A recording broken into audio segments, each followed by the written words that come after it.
이 시간 우리 함께 하나님 앞에 예배 드리도록 하겠습니다. 찬송가 70장입니다. 찬송가 70장 피난처에 있으니 환난을 당한 자, 우리 함께 찬송 드리고 그리고 함께 또 말씀을 생각해 보도록 하겠습니다.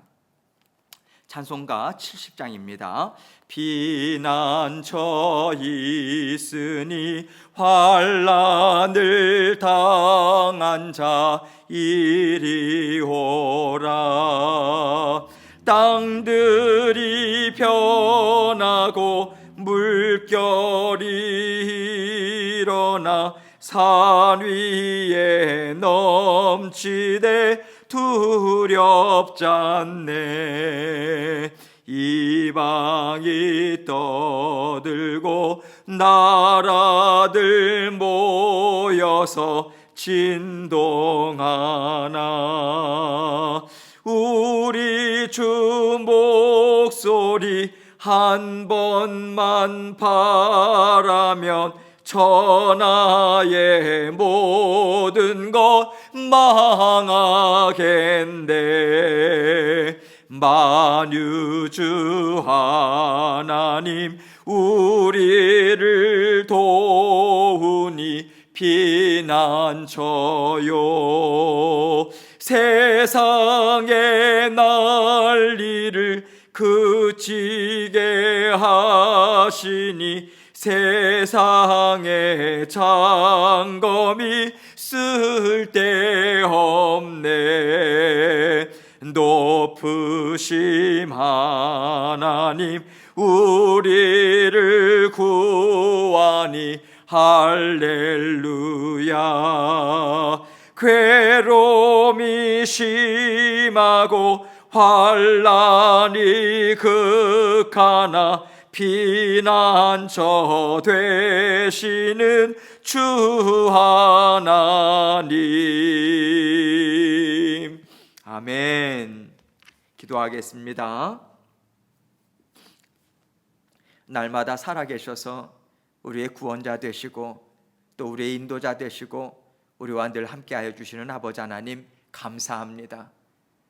날마다 우리 주님께서 베풀어 주시는 은혜 우리 마음 깊이 새기고 기억하고 아버지 하나님 앞에 감사의 고백으로 우리 입술의 고백으로 주님 앞에 올려드릴 수 있도록 주님 도와주옵소서.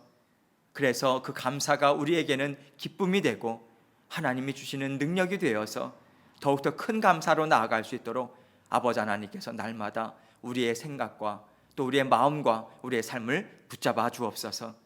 감사한 것은 주님께서 날마다 붙잡아 주시는 그 은혜가 있어서 우리가 살아감을 아버지 우리가 인식하고 이해할 수 있도록 깨달을 수 있도록 인도해 주셔서 감사합니다.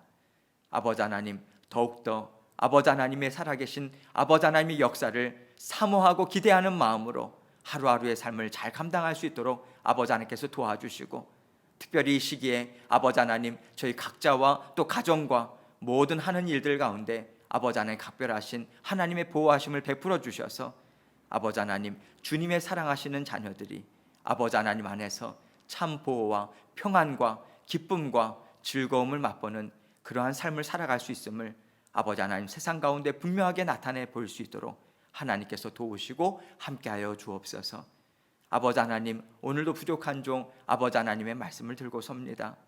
아버지 하나님께서 이 시간 모든 성도님들과 더불어 아버지 하나님의 말씀을 함께 생각할 때 마음은 열어주시고 아버지 하나님께서 이 시간도 아버지 우리의 마음과 생각을 지켜주심으로 주님의 말씀을 깨닫고 우리의 삶 가운데 실천하며 살아갈 수 있도록 하나님께서 도우시고 함께하여 주옵소서. 예수 그리스도의 귀하신 이름으로 기도합니다. 아멘. 하나님 말씀 봅니다. 시편 14편 1절로 7절 말씀입니다. 시편 14편 1절로 7절 말씀 제가 읽도록 하겠습니다. 어리석은 자는 그의 마음에 이르기를 하나님이 없다 하는도다. 그들은 부패하고 그 행실이 가증하니 선을 행하는 자가 없도다. 여호와께서 하늘에서 인생을 굽어 살피사 지각이 있어 하나님을 찾는 자가 있는가 보려 하신즉 다 치우쳐 함께 더러운 자가 되고 선을 행하는 자가 없으니 하나도 없도다. 죄악을 행하는 자는 다 무지하냐? 그들이 떡 먹듯이 내 백성을 먹으면서 여호와를 부르지 아니하는도다. 그러나 거기서 그들은 두려워하고 두려워하였으니 하나님이 의인의 세대에 계심이로다. 너희가 가난한 자의 계획을 부끄럽게 하나 오직 여호와는 그의 피난처가 되시도다. 이스라엘의 구원이 시온에서 나오기를 원하도다. 여호와께서 그의 백성을 포로된 곳에서 돌이키실 때에 야곱이 즐거워하고 이스라엘이 기뻐하리로다. 아멘. 오늘 시편을 다윗은 1절과 같이 어리석은 자는 그의 마음에 이르기를 하나님이 없다 하는도다. 그들은 부패하고 그 행실이 가증하니 선을 행하는 자가 없도다라는 말로 시작합니다. 다윗은 하나님이 없다 하는 사람이 바로 어리석은 자다 이렇게 말하고 있어요. 그러면 어리석은 자가 하나님이 없다고 말하는 이유가 무엇일까요? 그들의 마음이 부패했기 때문이죠. 부패했다는 것은 썩고 썩어서요. 그 마음에 하나님이 보시기에 아름다운 것이 전혀 없다 이 뜻인 거죠. 마음이 부패하면요, 그 행실은 어떠하겠습니까? 그 행실 또한 부패하죠. 그래서 다윗은 그 행실이 가증하다 이렇게 말을 하고 있는 것입니다. 2절을 봅니다. 여호와께서 하늘에서 인생을 굽어 살피사 지각이 있어 하나님을 찾는 자가 있는가 보려 하신즉. 여호와께서 하늘에서 인생을 굽어 살피사란 말씀은요, 하나님께서 높으신 곳에서 이 땅을 사차치 살펴보심을 표현한 거죠. 하나님은요, 이 땅을 살펴보시는데요, 높은 곳에서 아래를 한눈에 다 내려다 보시듯이 사차치 다 살펴보십니다. 왜 이렇게 사사치 다 살펴보실까요? 지각이 있어 하나님을 찾는 자가 있는가 보려 하신즉. 지각이 있어 하나님을 찾는 자, 이것은요 깨어있는 자를 말합니다. 이 말씀은 깨어있으면서 하나님을 의뢰하고 하나님만 바라보고 그리고 하나님께 모든 것을 의탁하고자 하는 애쓰는 인생을 하나님은 찾아보신다 이 말인 거죠. 그런데 찾아보았더니 3절과 같이 다 치우쳐 함께 더러운 자가 되고 선을 행하는 자가 없으니 하나도 없도다 하는 상황인 거예요. 다 치우쳤다라고 하는 것은 이 땅의 인생들이 하나님 보시기에 아름답고 올바른 삶에서 다 벗어났다 이 뜻인 거죠. 그 벗어남이 어느 정도인가 하면 모두 다 함께 더러운 자가 되었다 이렇게 이야기합니다. 이제는 이 땅의 인생들이요 하나님을 찾지 않고요 하나님 보시기에 정말 아름다운 어떤 가치를 지니고 있는 아름다움에서 다 벗어났더라 이런 의미인 거죠. 하나님의 탄식 어린 마음이 이 말씀 가운데 담겨져 있음을 우리는 느낄 수 있습니다. 이들이 바로 앞에서 말씀드린 마음이 부패한 자인 거예요. 이렇게 이들 모두가 다 마음이 부패해서 행실이 가증하니 선을 행하는 자가 없으니 하나도 없도다, 단 한 명도 없도다 이렇게 말하고 있는 거예요. 그들은요 선을 행할 수도 없고요 선을 행할 수 있는 힘조차 없다는 것이죠. 그래서 하나님 보시기에 아름다운 자, 지각이 있는 자가 하나도 없더라 이렇게 말하고 있는 것입니다. 4절을 봅니다. 죄악을 행하는 자는 다 무지하냐? 그들이 떡 먹듯이 내 백성을 먹으면서 여호와를 부르지 아니하는도다. 죄악을 행하는 자는 다 무지하냐? 무슨 뜻입니까? 하나님 보시기에 악한 일을 행하는 자들은 모두 다 하나님에 대해서 아는 것이 하나도 없는 자들이다 이 의미인 거죠. 이것을 통해서 우리는요 하나님은 하나님을 깨달아 하는 지혜가 있는가 없는가 이 기준으로 그 사람이 지혜가 있는가 아니면 그 사람이 정말 어리석고 무지한가 이것을 판단한다라고 하는 것을 우리는 알 수 있어요. 이렇게 죄악을 행하는 자들은요 하나같이 다 하나님을 아는 지혜가 없는 무지한 사람들인 거죠. 그리고 그 무지한 자들이 하는 행동이 무엇인가? 그들이 떡 먹듯이 내 백성을 먹으면서 여호와를 부르지 아니하는도다. 그들이 떡 먹듯이 내 백성을 먹으면서, 여러분 떡을 먹는 게 얼마나 즐겁습니까? 얼마나 맛있습니까? 또 이 말은요 우리가 보통 한국 사람들이 밥 먹듯이 무엇을 하더라도 밥 먹듯이 한다, 그런 표현을 하잖아요. 밥 먹듯이 이들은 죄악을 행하는 자들이 행하는 것이라고 하는 것은 우리가 밥을 항상 즐겨 먹듯이 하나님의 자녀들을 먹는다, 이것을 이야기합니다. 여기서 먹는다라고 하는 것이 무슨 의미겠습니까?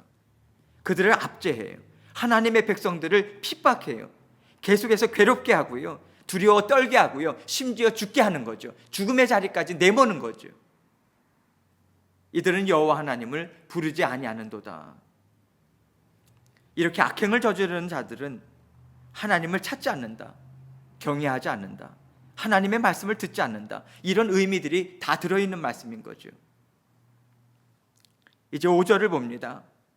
그러나 거기서 그들은 두려워하고 두려워하여 싸우니 하나님이 의인의 세대에 계심이로다. 악인들이 이러한 악한 행실을 할 때 하나님께서는 그들에게 무엇을 주시는가? 여러분, 하나님은 뒷짐을 지고 계시는 분이 절대로 아닙니다. 역사의 주관자시기 때문에 그래요. 역사의 주인이시고요. 그래서 하나님께서는요, 하나님을 갈망하고 의지하는 하나님의 자녀들, 이것을 여기에서는 하나님의 의인의 세대, 그러니까 의인이라고 불렀죠. 의인이라고 하는 것은 다른 자들이 아니죠. 아무리 연약하고 세상 가운데 보잘것없이, 그래서 세상이 무시하고 그러한 자들이라 할지라도 하나님은 내 앞에서는 내 자녀들이다, 이렇게 인정해 주시는 거죠. 하나님께서 하나님을 두려워하고 또 하나님을 의지하는, 여기서 두려워한다라고 하는 것은 경외함을 이야기하죠. 갈망하고요, 그들과 함께 하시는 그 분명한 역사를 하나님께서는 악인들에게 분명하게 보여주시는 거예요. 그래서 그들은 그 분명한 역사를 보고 악인들은 하나님이 살아계시는구나, 그러면서 두려워 떨게 하신다는 거죠. 하나님께서는 이렇게 그들이 두려워하고 두려워하는 하나님의 살아계심을 분명하게 그들의 삶 가운데 나타내 보여주신다. 이런 맥락에서 6절은요, 악인들이 하나님의 살아계심을 어떻게 보게 되는가를 이렇게 증거해 주고 있습니다.